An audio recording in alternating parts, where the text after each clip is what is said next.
জল সেদিয়া আর কোনানগর গ্রামে হঠাৎ এক অদ্ভুত কাণ্ড ঘটে গেল।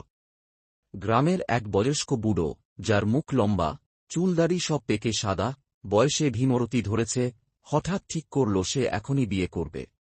পরল জর্দা রঙের শেরওয়ানি, চকচকে পাঞ্জাবি পায়জামা, মাথায় টুপি, আর চড়ল তার ভাঙাচোরা চুড়ো সাইকেলে। হাতে একটা বিশাল মাইক নিয়ে রওনা দিল ঘোলা সদরে মেয়ে দেখতে। পথে যেতে যেতে সে মাইকে চিৎকার করছে, এগো কেউ আমাকে বিয়ে করো। বিয়ে করলে তোমাকে দেখাবটা কি, ঘোষবাড়ি, এমনকি মালদ্বীপও। আমি খুব ভালো মানুষ। লোকজন হাসতে হাসতে দুদিকে সরে দাঁড়ায়, কেউ ভিডিও তোলে, কেউ বলে বুড়ো দাদু, মালদ্বীপ যাওয়ার আগে সাইকেলটা ঠিক করো। কিন্তু বুড়ো থোড়াই কেয়ার। মাইক বাজিয়ে বলতেই থাকে বিয়ে করো, সুখে থাকবে।